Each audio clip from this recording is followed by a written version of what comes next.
Hey guys, this week I got a quick and simple shop jig for you. It's made with some scrap wood that's left around your shop, a couple of pieces of 2x4, some 1x material, and some 1/4-inch plywood or plexiglass. It's a center-in marking jig, and it's used for marking and finding the center of your end pieces, such as table legs or your square stock, as well as your round dowel stock. Just simply set the stock in the jig, make your mark, rotate it 90 degrees, make your second mark, and you're ready to start drilling. So stick around, I'll show you how to make it. We start by cutting two 2x4s to 13 inches in length. Once the 2x4s are cut, we need to cut a piece of 1x stock to 13 inches as well. Now my stock is a 1x8 and I need to cut it down to 5 inches wide. Once the piece is cut down, I should end up with a 3/4 by 5 inch by 13 inch piece. From there, we need to go ahead and tilt our blade to 45 degrees and cut the angles on our two 2x4s. Once those angles are cut, we need to glue and secure the 2x4s to the 1x base. Okay, when it comes to making the jig, as you saw, I just glued and temporarily pin nailed the two 2x4s onto the base just to hold it in place while I go ahead now and pre-drill and countersink some screws in to make it a permanent fixture. Now once you have everything tight and right and secured to the base, then we need to go ahead and put on our triangle, and this is going to be a 30, 60, 90 triangle, and I'm going to get into that in just a minute. But that triangle, you can either go to a hobby store if you'd like, or a craft store or something, and pick you up a 6-inch 30, 60, 90 triangle. Usually with the drafting tools or the art tools and everything, you have your different triangles and protractors and things like that. But if not, you can do what I'm going to do and you can make your own. Now when it comes to triangles, let's talk about this for a minute. There's two common triangles that you deal with in the shop on a common basis, and one is like your marking square. This is a 45, 45, 90 triangle, and what that means is that this angle here is 45, this angle here is 45, and this angle here is 90 degrees. And as you know, and if you don't know, that all three sides of a triangle, all three angles have to equal 180 degrees. And what we're looking for is a 30, 60, 90 triangle for this particular one, which is you're going to have your 90 degree, you're going to have a 60 degree, and then you're going to have a 30 degree up here, which 30, 60, 90 equals 180. And let's illustrate that for a minute. I'm going to show you what I'm talking about just so you can get an idea, because this is something you ought to know. It's part of math, and I just want you to put your thinking caps on. This isn't going to be a math lesson, but it's just going to be something you need to know with regards to angles and stuff. Because you deal with 30 degree cuts, 60 degree cuts, 90 degree cuts, 45 degree cuts. You deal with that all the time. So a little bit of math knowledge is good. And so let's get into it and let me show you exactly what I'm talking about. Alright, I'm going to make this as basically as simple as possible. I'm not going to get into the, detail on triangles and the Pythagorean theorem and everything, but basically you need to know that all three sides of a triangle should equal 180 degrees. Okay, whether it be an equilateral triangle. An equilateral triangle is equal on all three sides, so in this case it would be 60 degrees. This angle would be 60 degrees, and this angle would be 60 degrees, equal to 60, 60, and 60 is, and I'm writing upside down, sorry, 180 degrees. Okay? Same thing as if you cut this in half. Now we're dividing this angle up here in half. Instead of 60, it's going to be a 30 degree angle on this side, a 30 degree angle on this side. This is still going to be 60. This is still going to be 60. And it still equals 180 degrees. Well, now let's take away one of these sides, and this is what we're dealing with. We're dealing with a 30, 60, 90 triangle, which means And let's slide this over a bit. Our triangle is going to look like this, but more straight lines and everything. And we're going to have our 90-degree right angle. Okay. This angle here is going to be 60 degrees.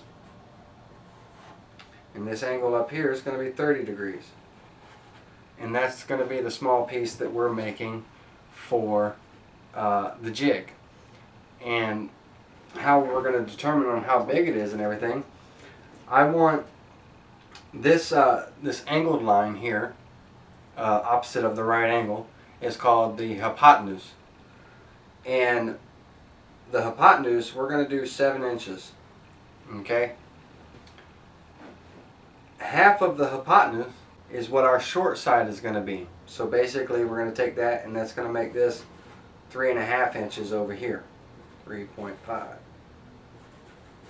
So when we make our measurements and everything, 3.5 and 7 inches. And basically, this side over here, in math terms, this side over here is actually the square root of 3. But we don't need to worry about it. Let's think of it this way, where the two lines intersect. And once we have our 3.5 inch mark here, and we go up 7 inches, and we draw our line straight up here, it's where these two intersect is where we're going to cut it off and make our triangle. Because if I tried to get into square roots and determining this angle or this length over here, it would be long and drawn out. Just know that our short side of our triangle, which basically is going to be the bottom, it's going to be 3.5 inches. Our hypotenuse, which is the longest side of the triangle, is going to be 7 inches, which is 2 times the length of that. And our right angle side is just going to run right up into it. So I'll show you how to cut that on the chop saw, just to give you a better idea of what we're doing. Alright guys, did you think I was going to break out on a trigonometry lesson? No, I just wanted to give you an idea on your triangles and you know, things, because you deal with them every day in the shop. Like I said, one of the most common tools you have in the shop is your square, and this is what's known as a 45, 45, 90 triangle.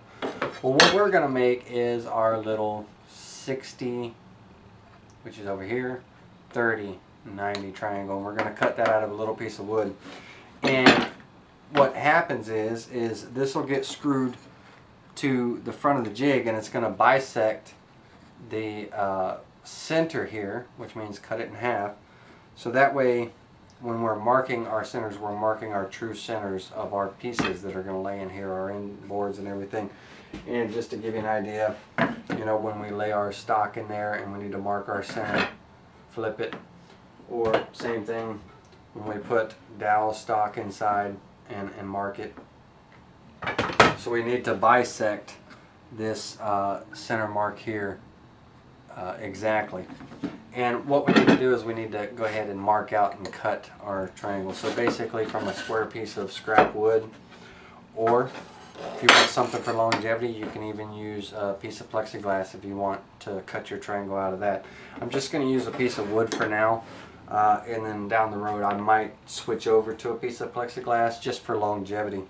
But as I said, let's look at this real quick. On the short side of my triangle, I'm going to, from my right angle here, let's call this our right angle, okay? This is our 90-degree angle here, this corner. Okay? From that corner I'm going to mark out 3.5 inches.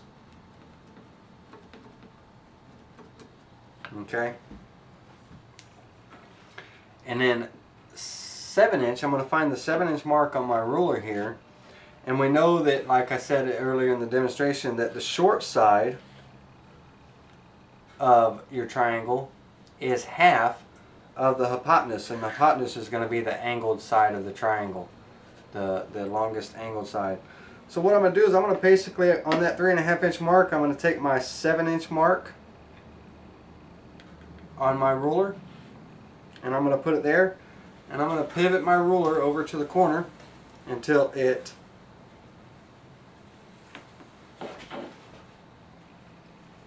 flushes up. I'm going to draw that line. Okay? And then I'm going to take it over to the chop saw and cut it. But just so you know, and let's flip this over this way. Okay? We've got our right angle 90 degree here. This angle is 60 degrees.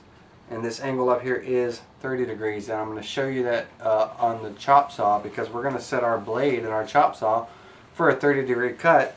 And you'll see that it'll cut right across that line. Alright, with the chop saw set at a 30 degree angle, the bed set at 30 degrees, got the bottom side of my triangle up against the fence. I've already aligned my blade where I need to cut, and we're going to just cut that line.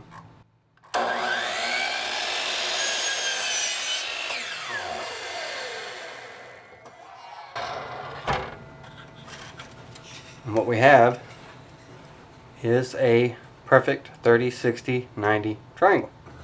Alright, well, basically what I'm going to do is on the side where everything is flushed up, I'm going to make sure that the bottom of my triangle is flush with the bottom of the base, and that the straight edge on the 90 degree side bisects this V right here. Okay, that means cuts it right in half. So you want to make sure that you are aligned perfectly center. Once you know that you are,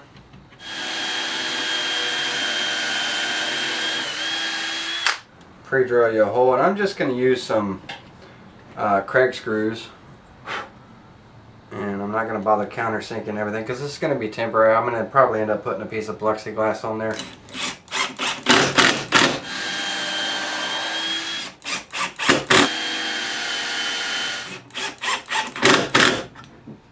Okay guys, once you have everything together, you're good to go. Make sure that, like I said, that your triangle piece bisects or cuts in half this V-notch. That way you're marking your true center of your stock. Make sure that your 2x4s are at a perfect 90 degree angle in here, and then you're ready to go. Just basically lay your square stock in there, make your mark, flip it, make your mark again, and you're ready to move on to the drilling. It works great, especially if you have to find the center of dowels or round stock. You can lay it in there, make your mark, turn it 90 degrees, make your mark, and once again you're got your center and move on. It makes things a lot easier than trying to find your center and everything with a you know, a small gauge or something like that. You can just throw your stock in there and mark it and move on. Great for marking table legs if you're doing like a table project or something and you got to drill the center. Or even, for instance, last week or the week before last project, the shop made marking gauge. The stem of that marking gauge, we had to drill the end of it to put a threaded insert in that was hold the blade, and we had to find the center of that that stem, so we knew where to drill for that insert. And it's just as easy to throw it into a jig like this, make your marks, and go on to the drilling instead of having to fuss and fight over it, because it's something that, you know, you don't really think about. You know, you're used to finding your centers or doing it a certain way or whatever, but if you got a jig like that, it doesn't take very much scrap wood at all. A couple of small pieces of 2x4, short piece of 1x stock, and a 1/4 inch piece of plywood or plexiglass if you want to use plexiglass for your triangle, and you're set to go, and you got a jig that you'll actually put to use. Especially, like I said, it's really handy with marking the round stock or the dowels, and it accommodates all the sizes of dowels that you may need to mark. Now, next week, guys, I got a cool project for you. We're going to build a nice jewelry box, and with the help of Rockler Woodworking and Hardware. Now, if you know Rockler Woodworking and Hardware, they're one of the sponsors for the Christmas Box Build-Off Contest. And they went ahead and sent over their package of prizes that are being given away during that contest. Well, inside the package, Rockler was nice enough to include some hardware for a jewelry box. They included some satin nickel knobs, some satin nickel feet, and some satin nickel hinges.